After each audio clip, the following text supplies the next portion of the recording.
gamur göreyim iteşeni. Sen şundan bir ataversin açsam. Plan düzük koyma çok gedip. Polatdan sonra lekin hem bir gamburxona olib ketdi. Hozir undan no yo'q inson. Bu mu deysen? Yo'q, ketmedi. Shu boshqa narsa, yangi narsa o'ylab topishgan. Toza ideya bilan. Şuddum plan düzüverdim arkadaşım. Yo'q. Bop da yaxshi. Qo'y. Yine dokumentlarınız hayırlı olsun. Rahmat ha, Sağ sen ol. rozi bo'lma. Endi ko'rsam bular pul topishdi. Hop. Odam oldim endi. Ey Shoh. Ha? Joram sen de aytmadım sana planı. Yo'q, jo'ram undi degingni. Samam ishda o'qibman bu yerda. Yok he? Ne o iş? Shu bir atar mo'ykida ishlaysan, posuda mo'ykida.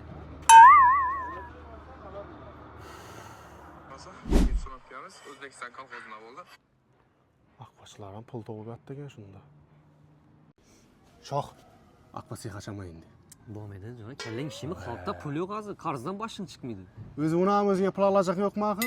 Yo'q, radno men bilaman, kokfoda pul yo'q ekanligini. La yaxshi ideyadir. Yaxshi bo'pti. Alo, Akfosga sotaman degan ekansizlar? Sotilmadimi hali? Yine bu Shoh emasmi? Bo'ldi, og'a, kechalar chiqarib beraman zakazdan. Ey chiqara. Ha bakayım. Ha, jo'ra. Sen bana yamanlab o'zing ochmoqni biznesi? Qo'limni tushir, jo'ra, o'zingga bos. Menda buncha pul yo'q, qaniyatan podarka etdimi? Qo'ysana. O'zi sana sir bergan men dal qo'yib boqu. Qaytib sen bilan masala edimmi? Nereye gittin? Afa gitmişsenmi? Skitkide o'tiribdi. Ketgandik aqfangan boshqasi. Sen chiqara, shunday plan berayin, umring problemadan chiqmay qoladi. Bunga ne deysan endi? Tuvaletmi?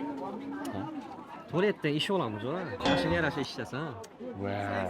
Ikki biznesi haram etdik. Bir tuvalet koydu. Şuna bir oy görmüyorsun beni.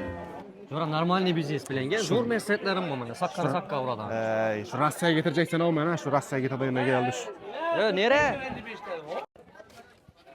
Buni izine tushmasam bo'ldi. To'xta, jigar. Ado bo'ldi, ko'z. Ag'a, tuvalet emasmi ekan?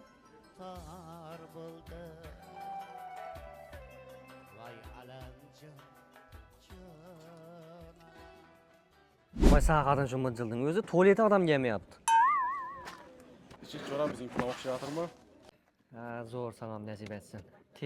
Tez yo'qol, tez ko'z. Bo'ldi jo. Ha, Jo'ra. Tuvaletning suvini bosib qo'ygan chiqib o'zing bosib qo'yarsan yaxshimi? Bo'ldi, jigar, bosib qo'yaman, axir ishim shuku mana.